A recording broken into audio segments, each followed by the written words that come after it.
그냥 성경을 읽고 묵상하는 것에서 끝나는 것이 아니라 그로 인해 깨달은 그 삶에 자기 자신을 내던지는 모습이 정말 귀감이 되는 것 같습니다. 생각하는 신앙 우러나는 복음 믿음 향기.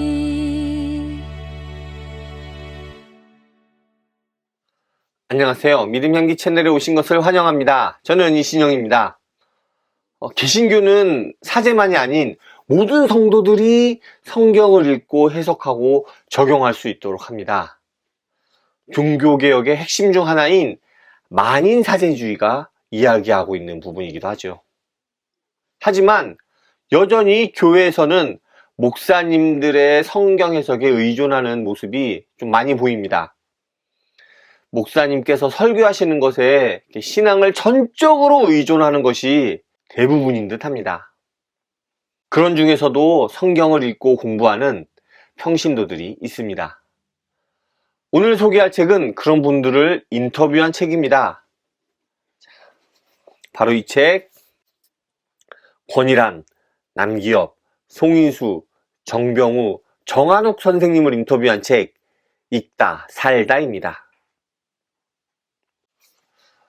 이 책에서 인터뷰로 참가하신 5분은 교사시거나 아니면 또 사회운동을 하시는 분도 있고요. 의사 선생님도 있으십니다. 하나님이 허락하신 일을 세상 속에서 열심히 하면서 또 계속 성경을 읽고 하나님의 뜻을 고민하면서 살아가는 모습들을 이야기합니다. 책을 읽어가면 각자의 삶의 이야기로 시작하지만 자연스럽게 성경과 신앙생활의 이야기로 넘어갑니다. 그 안에서 각각의 공통된 모습과 또한 특별한 모습을 엿볼 수 있습니다. 모두들 성경을 열심히 읽고 말씀 앞에서 정직하게 고민하면서 묵상합니다. 그럴 때 그들의 삶에서 하나님의 사명을 살아갈 힘을 얻는구나 하는 생각이 듭니다. 또한 성경의 문자에 천착하기보다는 성경에서 이야기하고 있는 진짜 의미를 위해서 계속 공부하고 고민하기를 멈추지 않습니다. 다양한 주석들을 참고하기도 하면서 말이죠. 각 인터뷰들을 이렇게 진행하다 보니까 자녀의 신앙교육에 대한 이야기가 나오더라고요. 이 부분도 상당히 인상 깊었던 것 같습니다. 많은 분들이 가정예배를 통해 신앙을 물려주고 있는 것 같더라고요.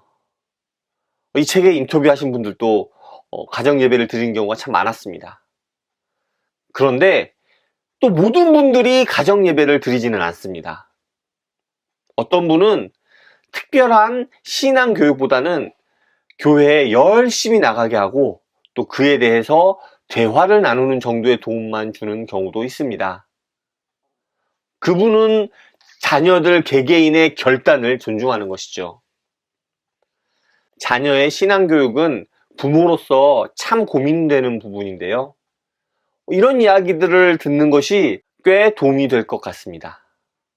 그것도 단 하나의 방법만이 일관되게 소개되기보다는 물론 가정예비가 좀 많기는 하지만 방금 말씀드린 것처럼 자녀의 결단을 존중하는 경우도 있더라고요. 그런데 그 자녀들이 모두 다 신앙 안에서 바르게 성장하고 있는 것처럼 보입니다. 어찌 보면 자녀의 신앙교육도 결국은 부모님의 삶의 모습이 가장 중요한 것이 아닐까 하는 생각이 드네요. 이 책에서 인터뷰하신 분들 중 몇몇 분들은 제가 오프라인에서 뵀던 분들입니다. 송인수 선생님의 경우는 제가 교회에서 초청해서 북토크를 하기도 했었고요. 정한욱 선생님은 제가 기독교 책을 읽기 시작한 초창기에 제가 좀 조언을 구해서 큰 도움을 얻기도 했습니다. 남기엽 선생님도 다른 모임에서 뵀던 기억이 있네요. 오프라인에서 뵌 적이 없는 분들이라도 페북에서 말씀하시는 것을 제가 많이 봐왔고 또 패치이신 분들도 있습니다. 그리고 또 제가 전혀 몰랐던 처음 알게 된 분도 있더라고요. 그런데 이분들 모두 각자 삶의 자리에서 하나님의 말씀을 살아내는 것이 정말 좋았습니다. 그냥 성경을 읽고 묵상하는 것에서 끝나는 것이 아니라 그로 인해 깨달은 그 삶에 자기 자신을 내던지는 모습이 정말 귀감이 되는 것 같습니다. 특히 이런 모습들은 이 책의 인터뷰이 분들이 모두 평신도이기 때문이 아닐까 싶습니다. 목회자분들은 하나님의 말씀을 전하는데 자신의 삶을 던진 분이라는 점에서 참 훌륭하다고 생각합니다. 하지만 한편으로는 그렇기에 세상과는 조금 이렇게 좀 떨어져 있는 게 아닌가 하는 생각을 하거든요.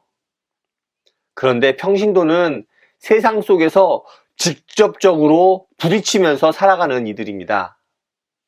그래서 평신도가 삶 속에서 하나님의 말씀을 실천하는 것은 훨씬 더 어렵지 않을까 생각합니다. 평신도이신 이 책의 인터뷰분들은 그래서 더 대단하지 않나 하는 생각을 하게 되네요. 더해서 우리도 이분들과 별반 다르지 않은 또 세상 속에서 살아가는 이들이기 때문에 더 와닿는 것이 많은 것 같습니다. 사실 이 책을 기획하신 온상원 선생님께 선물로 받았습니다. 제가 일하는 회사 앞으로까지 오셔서 같이 이야기하면서 책을 선물로 건네주시더라고요. 온상원 선생님과 신앙에 대해서 많은 이야기를 나누기도 하고 이 책에 대한 이야기도 좀 나눴습니다. 이 책을 기획하면서 평신도에 대한 생각을 좀 많이 하신 것 같더라고요. 그래서 이렇게 평신도를 인터뷰하셔서 이렇게 책을 내셨습니다. 너무 목회자 중심으로 돌아가는 것이 한국 교회의 문제점 중에 하나라는 이야기도 좀 하시더라고요. 저는 아직 부족해서 잘은 모르겠습니다만 평신도가 목회자보다 목소리를 내기 어렵다는 점은 느낄 때가 가끔 있는 것 같습니다.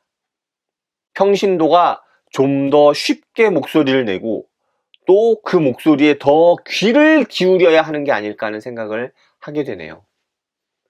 특히나 젊은 사람들의 목소리가 좀 더 들리면 좋겠다는 생각이 계속 듭니다. 사실 이 책의 가장 아쉬운 점이 그 부분이었거든요. 다들 어느 정도 나이가 있으신 분들에 대한 인터뷰라는 점이 좀 아쉬웠어요. 한두 명 정도 이렇게 30대나 40대, 아니 20대 평신도들의 이야기도 좀 들을 수 있으면 좋지 않았을까 하는 생각이 듭니다. 제가 유튜브를 하는 이유 중 하나는 제가 처음 유튜브를 소개할 때 말씀드렸지만 40대 평신도의 목소리를 책을 통해 좀 내보고자 했던 것도 있거든요. 이런 목소리들이 조금 더 나오고 또 듣고 고민하는 한국 교회가 되면 좋겠네요. 오늘 준비한 내용은 여기까지입니다. 평신도의 성경 읽기, 그리고 삶에서 살아내는 것에 함께 동참하시면 어떨까요?